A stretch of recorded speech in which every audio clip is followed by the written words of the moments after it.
Okay, the link is in the chat for anybody that wants to join. Good to see you guys. How's everybody doing? Good. So, Arch and I were talking before Justin joined us in the background. We were talking about the IT crowd, one of my favorite Britcoms, and how the creator of it, who also created Father Ted and Black Books, three of my favorite Britcoms, was arrested because he did some transphobic, quote-unquote transphobic texts.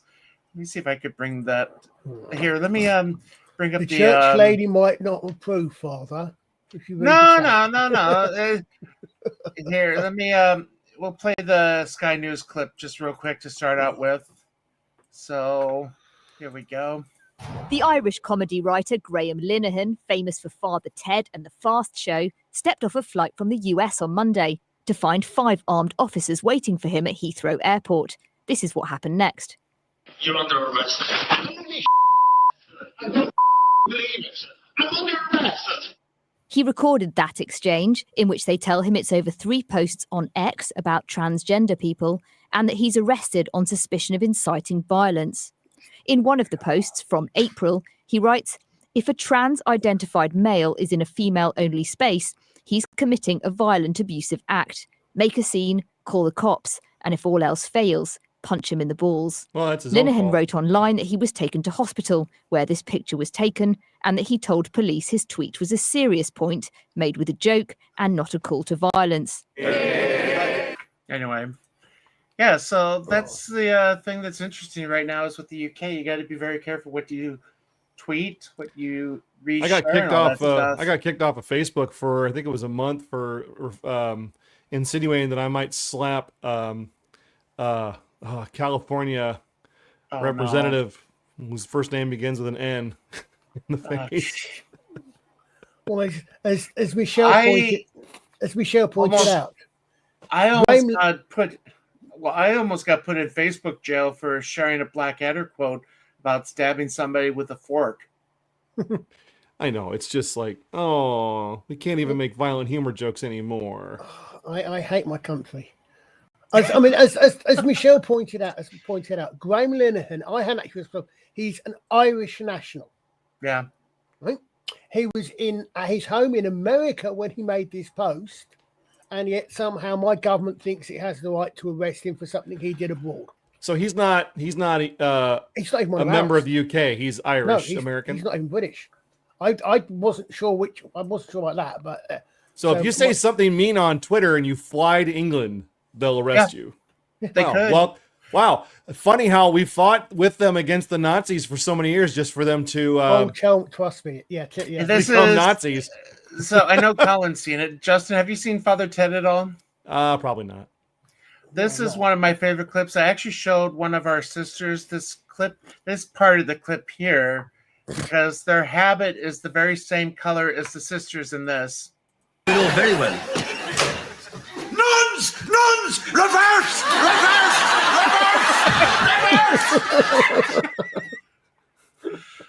I love that. I shouldn't, but I love the show. It's basically 3 priests that have been exiled to the remotest island in Ireland because one is an embezzler, the other is a drunken, lecherous wreck, and the third basically has cabbage for brains. Sounds like in a other lovely words, show. they should be members of parliament in that case. The what? They should be members of parliament in that case. Oh, careful. I love it because when you see Father Dougal, there's no way he could have got ordained. Look, the good thing, Father, it's very good that you can laugh at Father Ted. Oh, I love it. There's things I that, won't. Let me see. I'm just trying to find the clip here. It shows that not only have you got a sense of humor, but you've got a sense of proportion. Now, I'm convinced actually that the biggest. The biggest. If you obviously we've had a lot more about the Graham Linehan story over here, but the local have done at least 1 or 2 segments on it. But apparently, the one person who complained all about this is a trans identifying, and I know that's all I know about this person. I genuinely do not know what their actual medical status is. So I don't know. But they're an ex-police officer who had it in for Graham Linehan for one. Apparently, it's the person who complained. But I'm sure that the biggest sin there of all those tweets is when he said punch this trans woman in his balls. They would have preferred if he'd said it would have been okay. He'd have got away with it if he said punch her in her balls. Yeah. Because that's the important It's probably thing. When it comes to laws where you can be arrested, they have to have across the board. And I'm not playing devil's advocate. I'm just saying when it comes to any law, if they don't play it even with everybody, so in his tweet he talks about a violent act, no matter how stupid it is or how much of a joke it is. If they don't follow the letter of the law with everybody, then anybody who gets arrested could say, well, you didn't arrest this guy for saying something Sorry, similar. have you seen my country in the last couple of years? No, I don't look over there. I'm in America. Don't. I have no need to look across the sea at people he beat up over 250 years ago. Sorry. Oh, I'm sorry. We're getting real close to our anniversaries coming up, so I'm getting real preacher on. That's next year. Hold on a second. Oh, I'm sorry. 250 years ago, you say? 249. Well, okay, no, I'll give you rounding up and down. That's absolutely fine. It's only a year. You mean when you ungrateful bastards refused to pay just a little bit extra tax to help pay back the money that we'd spent helping you fight the French? Yeah. And How the French ridiculous is that? Now they take half of what we make to pay for things that we never asked for. I'm sorry, but it was pointed out to me by I was going to say Saint Carl, but I will withdraw that on the grounds that he was only a comedy comment, but I will withdraw that on the grounds that I remember who I'm talking to the great Mr. Benjamin, that in fact 1100 years ago, either today or yesterday, was the crowning of King Ethelstan, the first king of England. We're 1100 years old. Hi, baby. I know. I think we would have made a new country by now if there was any land to take over. Yeah, I was but there's nothing left. But having said that, we're thoroughly senile. There's nothing left. Yes, Michelle, exactly right. There's a reason why Keir Starmer was known as two-tier. I'm just trying to find the clip. There's some interesting points in that, and I noticed that I noticed that Nigel Farage is, or was early on, over there speaking to the Senate. And brought this up. I mean, one of the interesting that I noticed though is that they're saying everyone says he's put 5 armed police officers. Now, yes, in the UK, the majority of police officers are not armed and do not wish to be armed, but a lot of the police at the airport, especially Heathrow, are armed. I mean, they're not just armed with pistols; they are armed with submachine guns. Not all of them, but a lot of them got infantry. So if you interact with the police officer at Heathrow or Gatwick or any other major, you're likely to be an armed officer. The fact that 5 of them turned up is I think partly over the top thing with that one. But it's made a lot of news over here as well. Yeah, I see you're. Oh, you can wait. You don't have to do that now. Okay. I was just gonna play. I was just queuing it up. Go ahead. Yeah, so I found the clip that I was referring to, explaining the priests in Craggy Island. Here we go. Let me turn up the sound. Much damage here, huh? Jack? Are you behaving yourself? No word. What did you say? Your Grace, what brings you to these parts? Thinking of sending us back to our parishes? Here we go. Fat chance. You're here until I tell you otherwise. Do you think I'd let Jack back into a normal parish after the wedding he did in Athlone, huh? Yes, but surely I'm all right. No. You are here until all of that money is accounted for. I didn't know what happened to that money. Enough! You went to Las Vegas, whilst that poor child was supposed to be in Lourdes. And as for this cabbage, the mere idea of letting him back into the real world after the Black Rock incident. Yes, that was The amount of people's lives irreparably damaged. There were only nuns. Nuns are people too. My God, the strings I had to pull to stop the Vatican getting involved. I do not want.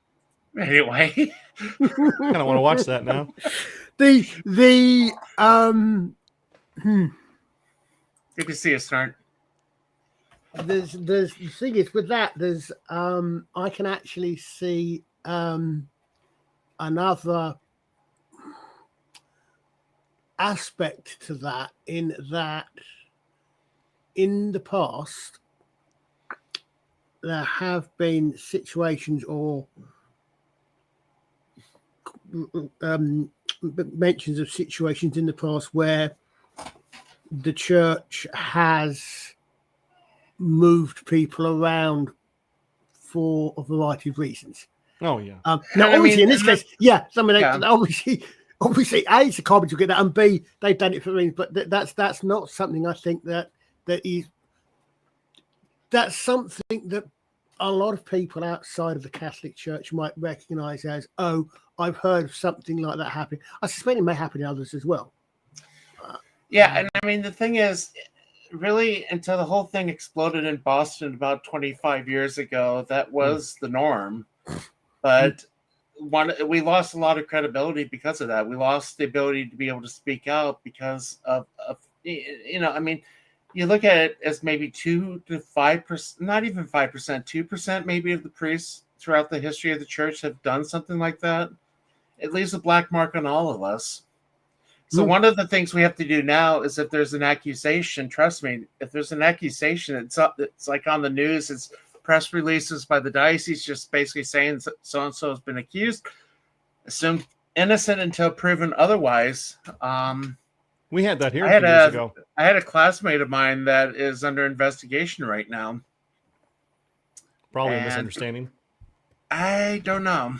Well, we had that here. One of our fathers at the diocese, they were doing a game, like a fun game, and it was a thing where you're supposed to pass like an orange between your neck, like to the next person, and then like with the neck, and then it fell, and he went to grab the orange, and he ended up grabbing the girl, and she laughed, he laughed, and it was fine. But then someone had reported the situation. Nope. That is something that would put yourself in the danger of possibility of something like that happening. I mean, even, if it wasn't like the idea that you might accidentally touch, but the idea that you're neck and neck almost, that's no, that's not Understood. prudent.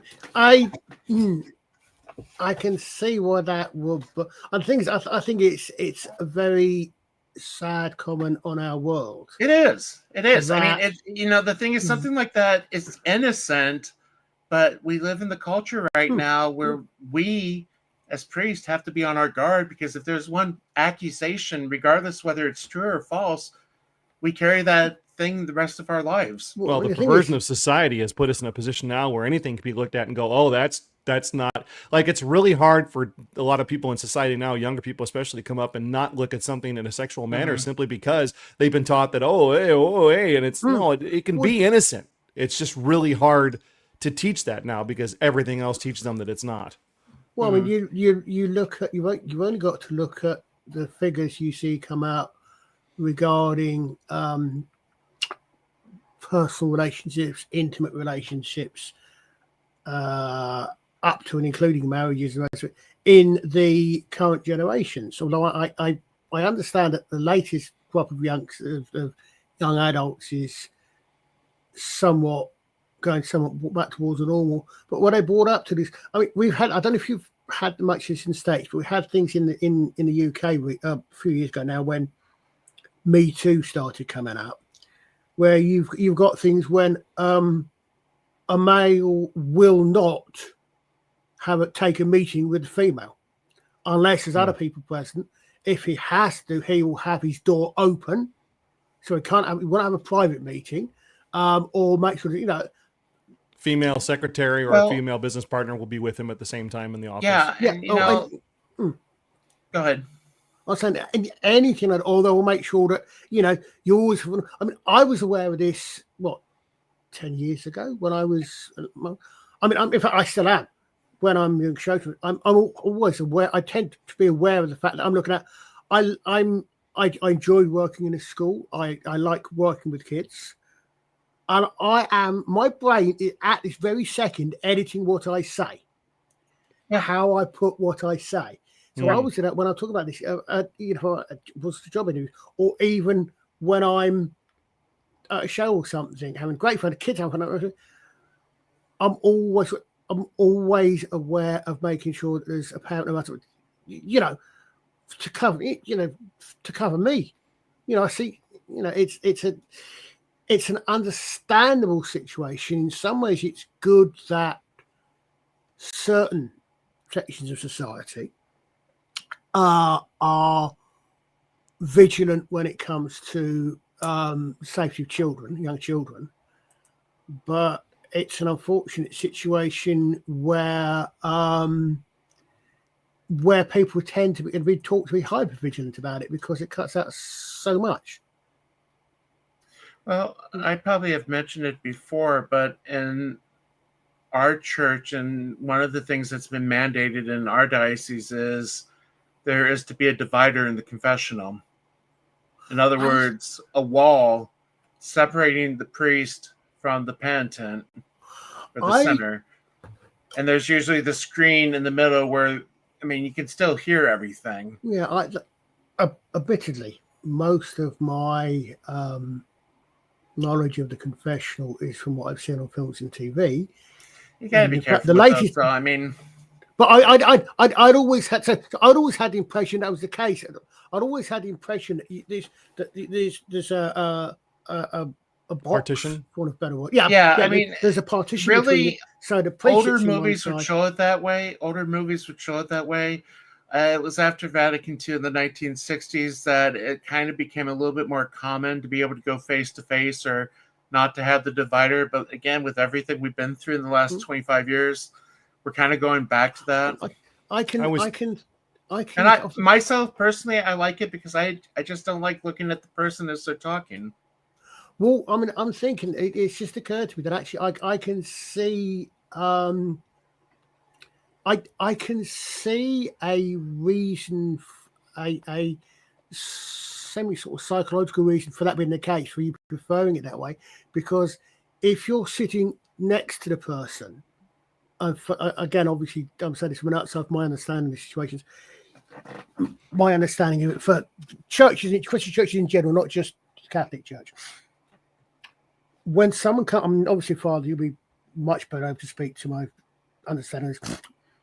When someone comes to you to take or make confession, you are dealing with, you're dealing with the activities, with the sins or whatever. Because again, I'm not sure exactly how wide that definition goes, rather than the person in particular. So the idea is you're not dealing with that person as a person. If you're talking to it also depends, though. It also depends because the idea is you come in, you confess your sins, but the thing is, there might be time where questions will come up. It's like, well, I would, if a married man said that they did something outside of marriage, then that might lead into questions of like, was it, without going into the gross details, what exactly was it? Because that can affect the seriousness of the act. And I was going to say, I was going to compare it to, I would imagine if you're, and again, this is my understanding, if you're talking to a young couple who are, I believe this is part of your responsibility. When you get people are going to get married in church, do you talk to them about various things? Do you counsel them on the marriage? So that's the sort of thing that you would do face to face because you're doing it to the person rather than to the actor. We are currently going through a new marriage prep process where we're trying to get more mentor couples involved with the couple as they prepare for marriage. The sessions that I have done before, we are to have what's called the marriage and sexuality discussion, where it's just it's a lot more complicated than it just sounds, but we make them go through a natural family planning class because as Catholics we don't recognize contraception as permissible? Yeah, well, I think we had this discussion. Very interesting, like it was. There's, I'll keep in mind. Have you followed in particular? Have you read any of David Webber's Honor Harrington series? Who? No, I've not. There's David Webber is an American author. He's an Anglophile, and his biggest, his most well-known books are the Honor Harrington series about. Well, they're basically Honor is a female, and basically, very basically, she is Nelson. But there's a bit in it where there's religion comes into it. To the best of my memory, there's nothing that's specifically Catholic. It's more of an Anglican type religion, but they're treated very well. They're treated very sensitively. They don't take me. But there's one bit where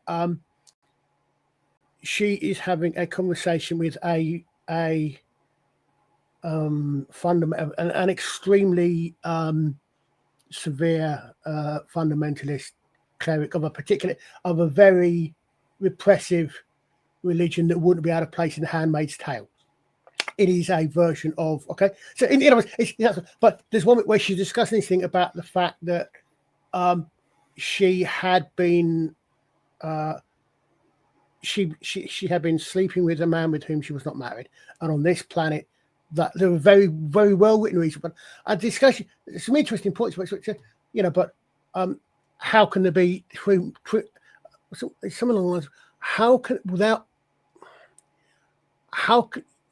Without love there can be no true marriage. And without love, no marriage can be true marriage without love, or something like. There's some really interesting discussions in there, which I think you might find. I'm sorry about about the second or third book in the series, but you might find them. Yeah, no, that basically sounds like what we try to stress to them because. Go ahead. No, so yeah, but I mean, because it's like he's interesting. I find it really interesting, and again, it's a sort of thing where I would be really interested to have. I mean, especially someone such as yourself, who is obviously not merely a practitioner of a particular faith, but you're actually a priest. So you're from that side of the religion. Well, if you get what I'm saying, yeah, no, I know. The problem is, as you see behind me, I got so many books I'm trying to read. Well, now. I could believe I mean, that. my big thing, and I don't know if Justin's still there in the background. I know his thing is mute, but right now I'm reading a bunch of these old Star Trek novels. Oh, we had a whole box of those. I think Father Apple absconded with them a while back, or maybe it was you. I don't know. We had a whole bunch of them. You should take a look at that picture now that we're at a stopping point. So a guy came in today and sold me this. And I did the look on it. It's like a $200 print, but wow. It's a full 24 by 36. The thing's huge. You can see my shoes in the bottom. How did he get that? I have no idea. What it came is with a certificate of authenticity and is it a poster painting? What am I hearing? Is that my phone? All right. No, it's a print. A print. Okay. Oh. Yeah, it's a print, but it's a foil print, and you can turn it upside down, and it also looks kind of correct. At the same time. Because the aircraft are barrel rolling, so so you turn it upside down, and the MiGs are upright, and the F-15 or whatever it is barrel rolling. Yeah, he wanted 150 for it, and he just kept dropping the price because I wasn't really interested in it until I ended up getting it for $40. And on eBay, it's like I saw one sold for $200. It's like, all right, well, I guess I'll take this. But sure you gotta have the audience for it. I mean, yeah, that's a big part of it too. With the comic sale today, I tried to buy some books from somebody the other day. They came back today with more books and with the same books I offered, and the price ended up changing because I took a tighter look at what I was buying. And sometimes the price just isn't what people want. But he was happy to get rid of it for that price. I don't know if I'll frame it or if we'll put it up on eBay. 36 by 24 standard American poster size. Although a lot of new posters you buy are smaller, but the 90s, the 80s posters were always 2 foot by 3 foot, 24 by 36, which is and it was number 81 out of 100. So apparently they only made 100 of these. Dang. That's it. Just wanted to show off my toy. Okay, that's good. So I don't know if you were part of the text that Father Apple sent yesterday. He said that there was a collection of Lois Lane's that came in. Oh, I didn't see that. The shop down in Bendorf, I think. Oh, Justin's place, yeah. Other Justin. Yeah. But anyway, he sent me younger. what they had. Okay, So I'm first Justin. He's other Justin. Whether he likes it or Justin the younger and Justin the elder. not. The elder. Ooh. So, Which you've used Justin and which you've Justinian. I'm going to claim that title because when I was playing Warhammer, my buddy Walter used to call me Justinian. So that's me, I guess. I played Chaos. Which again amazes me. I keep me notice. Obviously, whoever created Warhammer 40k, there is someone in there who is not just a historian, but is a Byzantine Empire historian, because a lot of those names come out of the 5th, 6th, 7th centuries of Oh, Byzantium. yeah. They've got some the intellectuals history- behind that game, that's Yeah. for sure. I mean, Justinian. In fact, Justinian was, if I remember correctly, I believe, the Emperor Justinian. There was a plague in his time, which, as far as I'm aware, is believed to be the first known incidents of the Yersinia pestis, which is what caused the Black Death. The Cool. first one known about the 5th or 6th centuries. Belisarius is another character. Belisarius was a general. So also, in fact, was it Hal Anderson? Someone's written a series of an old military science series of books about Belisarius, and it's an alternate history one where he's actually he comes across something from the future. Oh yeah, PJ, that was how was it was doing about that the other. Someone did something about that one about the Rorke's Rift Guard the other day.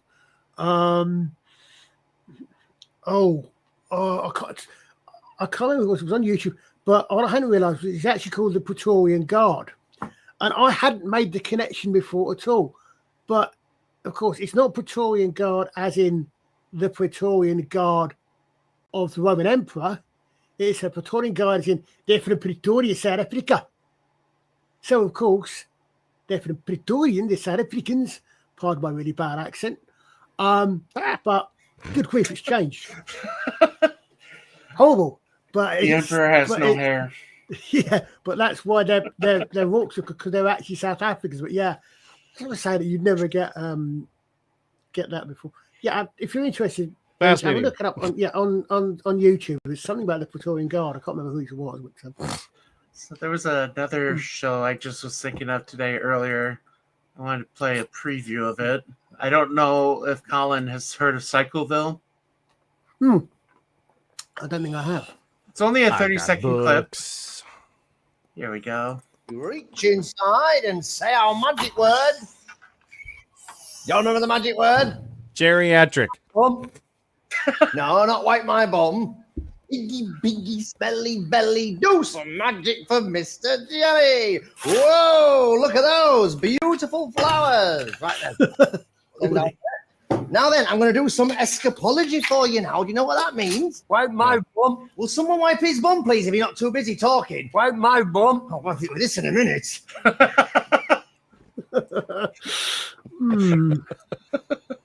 So interesting comic news, if anybody gives a crap. I was talking to Greg Land at a comic show. He said that Marvel did not pick up his contract. And if anybody's been paying attention, Marvel's been getting rid of people left and right and replacing them with cheaper labor, which is a truth. I mean, they're bringing people from overseas and stuff. And I noticed that Greg Land got on over at DC. New variant coming out next Yeah, week from bring Greg that Land. up. Yeah. Which one is that? This was Birds of Prey number... Don't Okay. have my glasses on, 25. But yeah, Greg Okay. Land. Haven't seen him do any DC for quite a while, if at all, really. And then this will be the hot one. Supergirl, number 5. Chrissy Zullo has now done the cat. She did the dog, Crypto, and Crypto took off. Took off like a bat out of heck. And now she's got the cat. Streaky, if I remember correctly. Streaky's the cat, and I have was no a idea what that horse as cat's well. name is. There was a I'm horse? reasonably certain Streaky. Yeah, I'm reasonably certain there was a super horse as well. Yeah, I saw one of those the other day. I'm trying to see if I can find that. I think I saved it. Streaky must be. And if you can talk your comic shop out of it, they have Invisible Man. Thank you variant, or you can't. It's on there. It's on there. It's in Hold like on, a I didn't see it. It's there. You can kind of see it there. So he's on there. Very, very. Oh. Father, Okay. Father, that was either a really, really, really granddad joke. No, what dad joke? Oi, Granddad it's joke. Invisible Man. Or Can't see you him. didn't actually realize what you just said. I'm not sure which. 'cause Well, you know, we Yeah. were it's at so straight facedly. Fan Expo and John Cena was there, and they were doing photo ops. I'm like, who's paying $300 for a picture of nobody? Does he play a character called? There we go. Here it is. Here's Crypto. This is one of the crypto. There's films about that nobody. Isn't it? Well, he's always saying you can't see me. That's his whole thing. Agent Crypto, you have been found guilty of failing in your duties twice. You are hereby suspended from the whatever for 7 days. Turn in your uniform. He's only out for how many days? 30 days, and he has to turn in his uniform? Why can't he just put it in his closet? That's not fair. I have no idea. Then he has to go through requisitions to get it all back, and that's like long. But I just love these old. This is why I love posting the old Golden Age, Silver Age Yeah. stuff. But there was a Supergirl one that I posted this week. Trying to find it. We still got some of those books. It's been a But long day. Supergirl or the Superman? A variety in the boxes at the store. When are you coming to town? I was supposed to be back last month, but it's going to be next month. Oh, okay. Well, I mean, here we go. Here's the Supergirl one I found. Let's bring that up. Supergirl is a jerk. Total B word. Orchid saved for hours to make the affair a success, but like the food. You mean, Well, kids, you meant well, but frankly, the salad tasted like Moldy hay. The chicken wasn't fried; it was burned. Wow. Let me tell you what I think of your food. That's my wife used to cook, and she'd look at me and you enjoy dinner. I'm like, yeah? Question mark. but yeah, I mean that's the thing that's You can tell it's There we old go. just in the art style, can't you? hold on, there's another Good times. one. Bring this up. I'll have to send you the Facebook group. There's they put like out of context panels. Yeah, someone does that on X. I'm sure. I'm not sure I do why, but It's just kind of fun to look at the old things. Yeah, I mean, yeah. We haven't sold Yellow Claw #2. Maybe I should bring that home, take some pictures. I'm sure there's some fun stuff inside there. That's where the Orientals in the magazine are all yellow. speaking of that, it's a yellow panel. Craw. Yellow Craw. that reminds me there was Was the it other all thing. played by Christopher Lee? Christopher Reed? Christopher Reeve. No, Christopher. I nearly got that wrong. Christopher Lee. Oh, okay. So I have because the Chris and the Christopher Lee. Christopher swapped Lee. up a little bit, but because he played Fu Manchu. Say toy boat 3 times fast, Archer. Okay, so this is more for Archer. I discovered Hail and Paste the other day. Oh, I saw you post that. Ultimately sold me was this Well, description here. The management. Yeah. The terms good taste and politically correct are obviously not totally unknown to them. Good. Good. We are. Let me see if The I can bring up management. I'll bring up the You said, uh, Justin, you said Marvel are laying off and buying cheaper people. I wonder if that might have anything to do with the fact that they can't afford to actually pay people anymore because their stuff isn't selling. No, that's absolutely why. They're still following they don't have anybody there with any intelligence at Marvel. Yeah. They keep restarting comic books that aren't actually new stories, and sometimes they're not even a different creative team. And Christopher Lee snorted poops. And it becomes like this joke where I honestly believe that 50%, at least half of Marvel comic purchases are basically for covers. People see an artist that they like and they buy a pretty cover. The stories aren't fantastic. There's a few things out there that are Yeah, good, but the last time I bought a World's Finest was when they did the parody cover of Superman slapping Batman. oh yeah. That wasn't too bad. They had when they first brought that back out because they relaunched that book, and I don't know if they're reprinting old stories or if they're just telling Well, old they got stories. two but- of the new omnibus. I mean, they reprinted some of the omnibuses. Yeah, but I mean, Dan Mora was doing that book for like the first 12 issues, and it was beautiful, absolutely beautiful. He's one of my. In fact, I've got here's an example of what he draws. I've got a Supergirl variant he's putting out this Yeah, week. me. It's called the Box variant, and this is when I hear superhero. This is what I see. This is what I think, and you can't see the face very well, but his artwork is phenomenal. It really is. Yeah. It really works good. Was that you said about Superman slapping Batman? Or there's Batman there's slipping a Robin. me- Oh yeah, so it was. Is that a just a meme, or was that actually a panel from a real comic? I think he hit Well, on the it was a comics, cover, didn't parody cover. Oh, But he did it in okay. the comic at one time, didn't he, Chris? It was a slap that he slapped Robin and said something to him.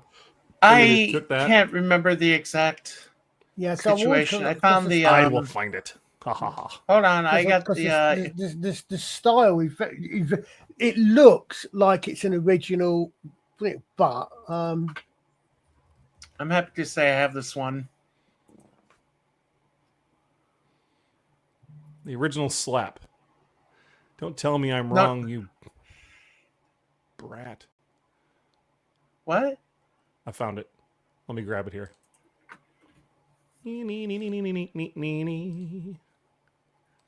And back to the show and image file and desktop. There, I think that's it.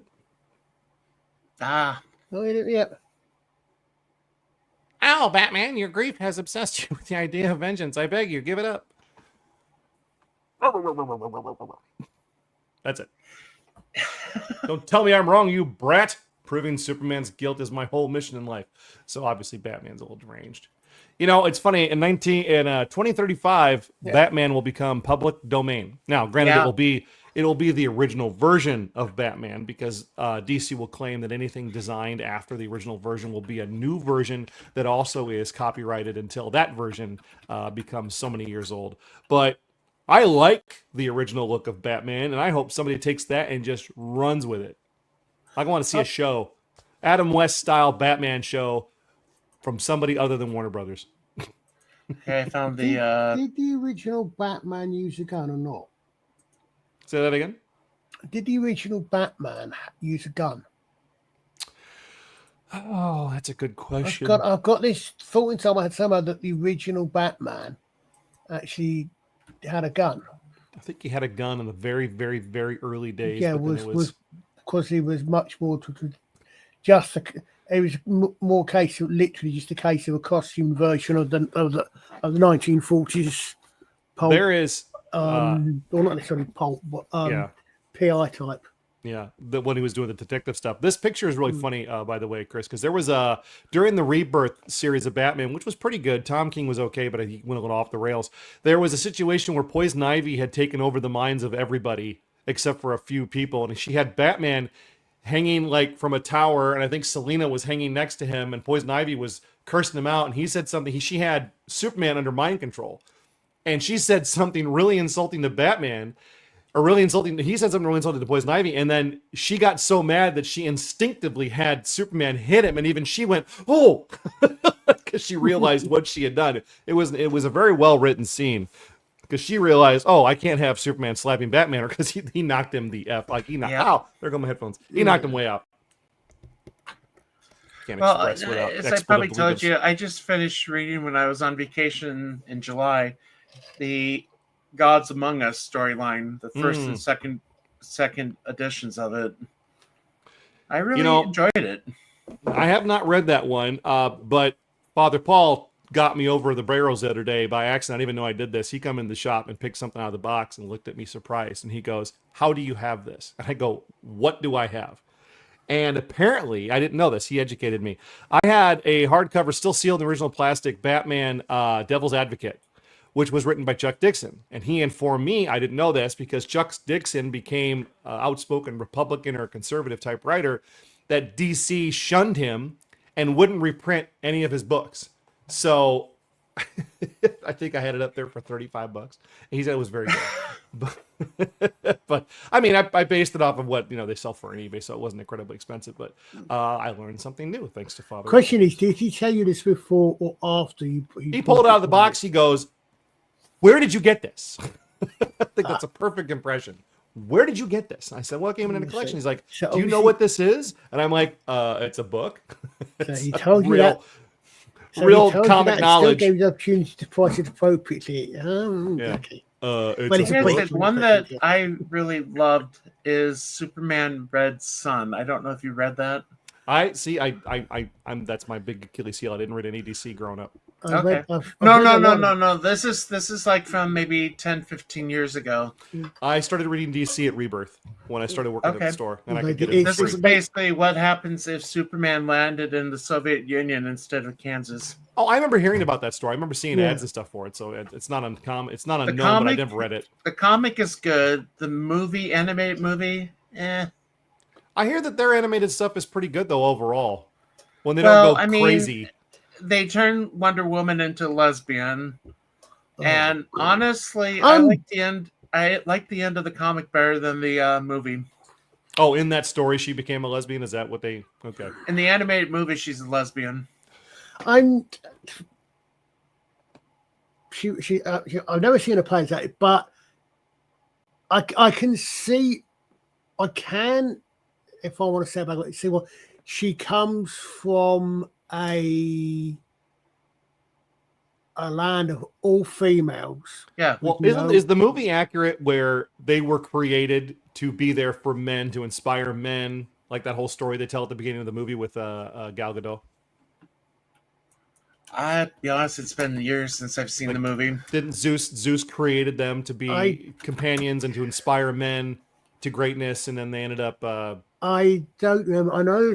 I'm sure. I remember. I mean, they're rewriting the history right now with the new history of the DCU. Well, yeah. But So I who mean, knows what I'm they're gonna sure. I'm sure. I remember a frame that is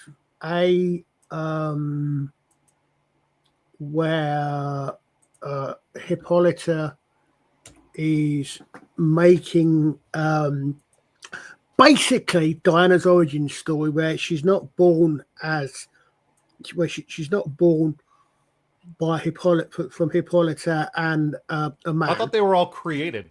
Yeah, because I'm thinking, which makes me think, but you see, this is where my brain starts thinking too deeply about these things. But okay, that's fine. I understand that, and I get that. But if that's how they're created, why would they have gender in the first place?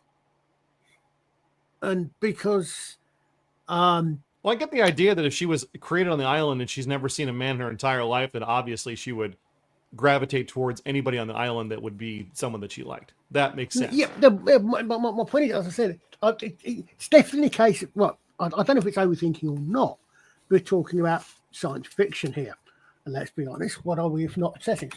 But the whole point of, I mean, obviously coming at this from an evolutionary perspective rather than a creationary perspective, but I don't think the two are mutually exclusive in this point. The whole point of sexuality is to reproduce. The human race is so the whole point of sexuality is to attract another person with whom the two of you can reproduce your race. Right? If your race is created if your race is created by a god who again, please, I'm not. This is nothing to do with the Bible. I'm just thinking, clay literally make it, and then okay, well that's it. That's how and that's all your race is. Oh, Linda Day George. Oh, now you got me fired. Focus. Yeah, damn. Focus. You did that. Get to the end. Spat me fired, didn't you? But you know, No, Make the point, Archer. why would they be female? triggered That's by all. name. And if Because they were drawn by men. Yeah, End of story. Women of island of hot women drawn by men. That's all it is. It's exactly. You're what I thinking said. too much about this. That's why I said definitely overthinking, but not just in this case, but in a lot of these cases. But why this attraction? Another example of what gets me is Vasta and Jenny in Doctor Who. Well, Vasta's a reptile, so she reproduces differently to the way Jenny. Yeah, I didn't care for them. Yeah, I quite like them. I could have done without the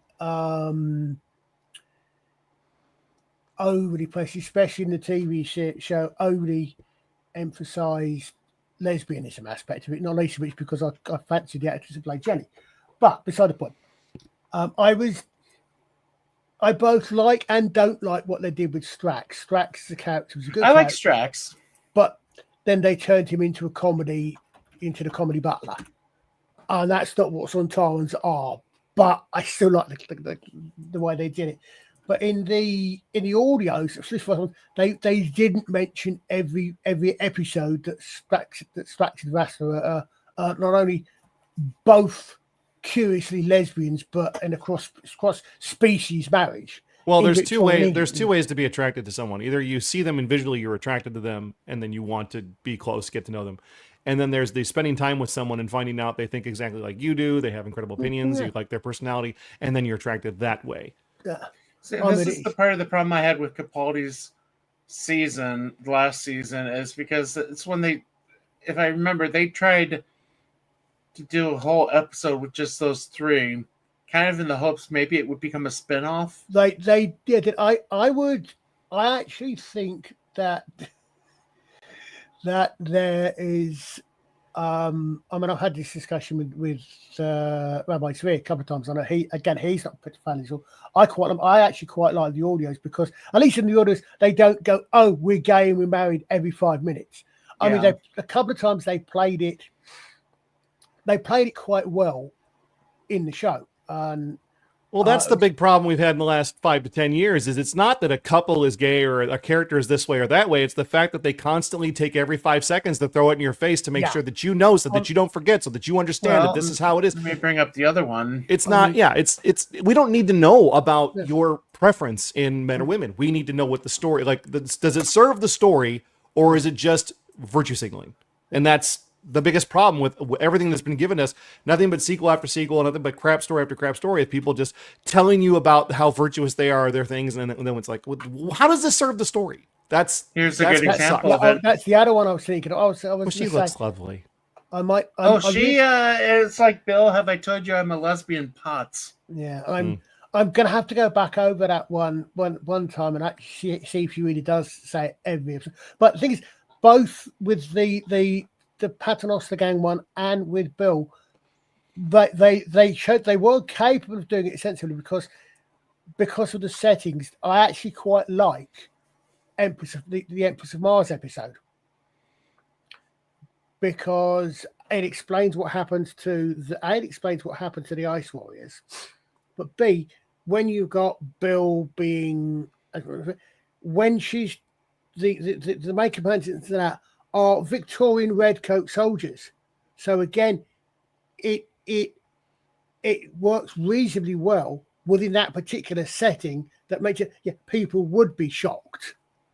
But I think that if it was done properly, the Paternoster Gang, Vasta, Jenny and Strax, would lend itself to stories that to sort of. I mean, would it a great combination for Victorian era Sherlock Holmes and to a degree Cthulhu type, Lovecraftian type stuff. You could do a couple of things but that's what they actually played on the cup. Oh lordy! Sorry, no idea I had who to bring those that are. up. I've no idea who any of those are. There's been no Doctor Who since 2017. Oh yeah, you know them because that's the Brigadier's daughter. No, I Which reckon they basically have raised the Brigadier to almost a level of a god because of all the member berries, they took it and they basically hyped it up. And then you got Ruth in the wheelchair. You know, is this later Doctor Who then? Because I haven't gotten to this. No, obviously. this is the new spinoff that's coming. Oh, Oh, right. Oh, Whoopee. yeah. You got They're two. spinning off a show that they couldn't get enough people to watch. War They're doing a between the spin-off. land and the sea. Is Yeah. am I understanding this correctly? They're doing a spin-off of Doctor Who. Yes. A Yeah, show well, a show that lost so much viewership they had to cancel it. They think they're going to get better viewership with a spin-off show This is that doesn't technically feature. the third, I think, isn't it? I, 'Cause you had I Torchwood, then you had Class. fourth. I mean, you could go to Sarah Jane Adventures. Sarah Jane- That was you- more of a well, successful one. Depends how you want to put it. I would say technically it's the fifth spin-off. The first spin-off was, well, 6 if you include the Australian one. The first spin-off Oh would my have gosh. been Canine and Company, but that only got as far as the pilot. Right. Then the second one is obviously. Sarah Jane again. They went back to the best companion. They went back to Sarah Jane, sensibly, and then the Sarah Jane Adventures, and that was very definitely made for kids, It's- and I enjoyed it. Then you get Torchwood, which was very definitely not made for kids. Then you get Class, which I never saw any of. But And these now are all you're gonna- these are Doctor Who offshoots. Yeah, they're all Yeah, Doctor okay. Who's. Okay. Torchwood is it an anagram or what do they call It's it? it's an anagram of Doctor Who, Right. but they took what they did the sensible things with these things. I'm not sure. I don't work with this one because I haven't bothered with Doctor Who since the first season of Doctor Nasty. But they did do it because you've got this is the reason why School Reunion is the best episode of the entire New Who run. One of them. It's got Sarah Jane in it, which puts you top of the line FB for starters. But that was the pilot stroke see that come which way you call episode for the Sarah Jane Adventures. I will see that and raise 2, Family of Blood and The Girl in the Fireplace. Excellent adventures, but no Sarah Jane Smith. I know that she's not in it, but I mean, I like the storylines of those. Oh yeah, two. well, I mean, I would say I thought 11th Hour was fantastic, and the end of Family of Blood was good, but I thought the end, and I might have to check back see when it was first broadcast, but the last scene again interesting, of Family of Blood 2-parter. No. Yes, the very end of it, where you see the last scene is the Doctor and Martha at a small war memorial on Remembrance Day. Oh yeah, That I think was an extremely that particular just that one bit of scene that was really good, really clever. I'm just going to play this part. This is one of the things I loved about it. He never raised his voice. Yeah. That was the worst thing. The fury of the Time Lord. And then we discovered why. Why this doctor, who had fought with gods and demons, why he'd run away from us and hidden. He was being kind. He wrapped my father in unbreakable chains forged in the heart of a dwarf star. He tricked my mother into the event horizon of a collapsing galaxy to be imprisoned there forever. He still visits my sister once a year, every year. I wonder if one day he might forgive her, but there she is, can you see? He trapped her inside a mirror. Every mirror. If ever you look at your reflection and see something move behind you just for a second, that's her. That's always her. As for me, I was suspended in time, and the doctor put me to work standing over the fields of England as their protector. Are these bad people? Yeah, Yes. but I miss that type. That's what I miss about Doctor Who is that type of Who. I'll tell you what, did you see?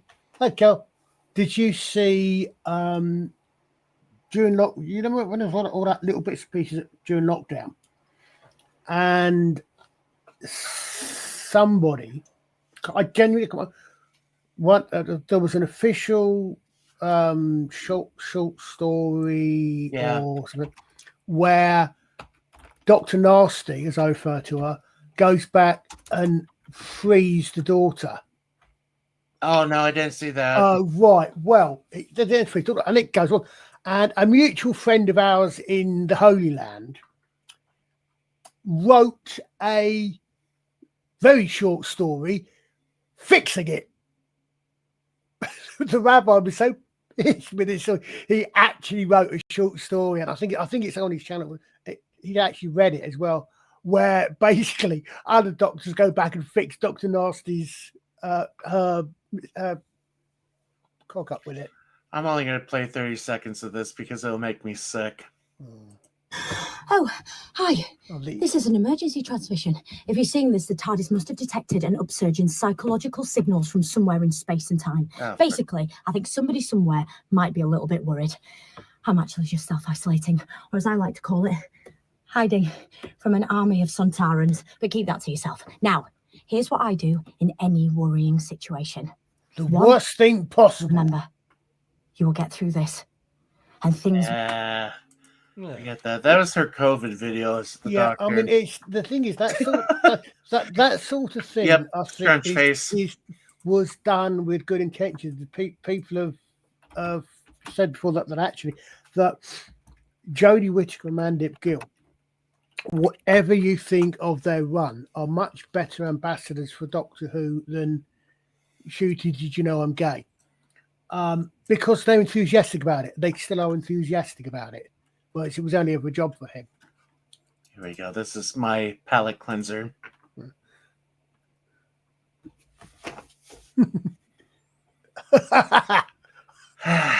Man, I mean it.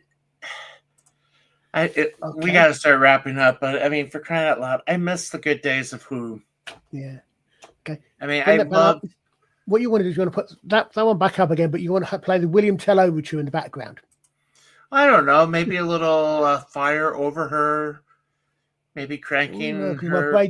Because my brain's just completely and utterly gone. I know it's the William Tell overture, and I know it's the theme tune to someone else is better than for something else, but I can't for life think what it is. Man, I mean that just But is look, what what I I'm saying mean. is- Capaldi's last season. I love Capaldi, as you know. Mm. The Thick of It is another one of my favorites, but he was given garbage that last season. Oh, I think he it was. started in that last episode with the Brigadier's grandfather or father or whatever it was. That was the last one. The one that, because Capaldi had already gone, hadn't he? Capaldi was supposedly already gone. And they brought him back to do that for the regeneration, I think. But I watched that and I saw that and I remember watching that and I remember thinking, I'm either sick or not. I'm not sure which. But I've watched this one thinking, okay, said Doctor. And then my brain made a connection about 2.5 seconds before the question was answered. Was what is your name? And that is referred all the way through. They'd never named him. They'd never named the character. It was always Captain, all the way through. And then when they gave his name, I clicked what that name was going to be about a second and a half before Mark Gatiss opened his mouth. There was only one person it could be, this being Doctor Who. There was only one person it could be. It had to be the Brigadier's father or grandfather. It had to be.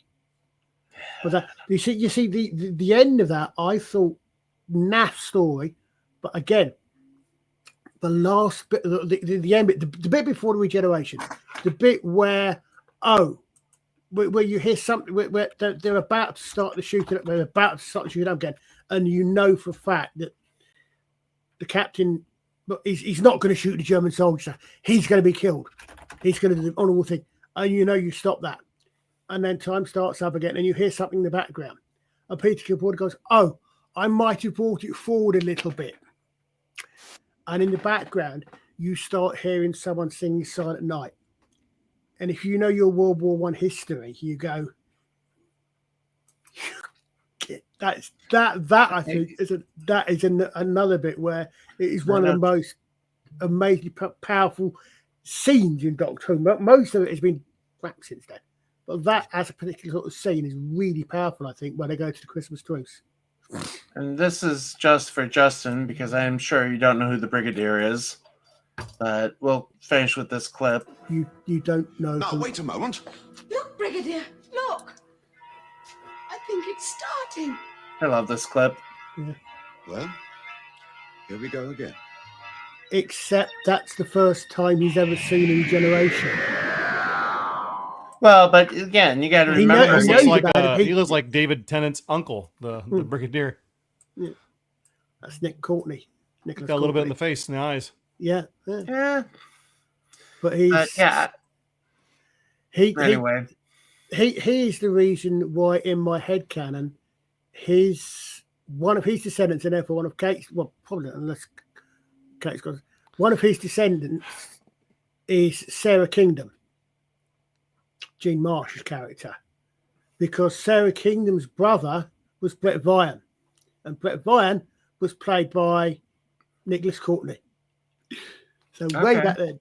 But in the one-off, the episode, there's one episode of Doctor Who classic series, which is the one before, I think it's before the Chase Through Time, the long storyline, where there's one episode where they start off on another planet and the Doctor's not involved at all.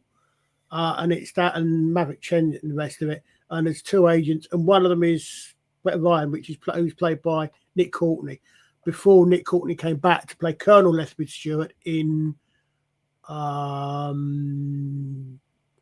The Web. Not The Web, what's it called? The second Yeti story. so, well, with that, we got to start wrapping up. Yeah, the cats are invading the office. This is just one. Ah! Nope. Nice. Stop eating my. Things to plug besides the cat. Tried to eat my headphones.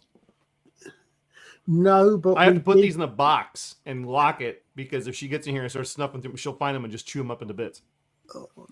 It's we Putty did. Tat, not Alex Putter and Tat. I did last Monday. Just gone. Alex and I did a stream, and we were talking about. We were actually talking about comedy when comedy was good. So we're going back to things like Carry On movies, and Alex was running me through things like the Ealing comedies and the like. So if anybody's interested in watching us natter on about back when comedy was good, Yeah. Justin? I got nothing. Okay. Well, we'll be back next week. So I thank you guys for joining me. Thanks everybody for watching. Again, hit the like button, hit the sub button, ring the bell so you can know when we go live. Anyway, we'll be seeing you. remember. Bye.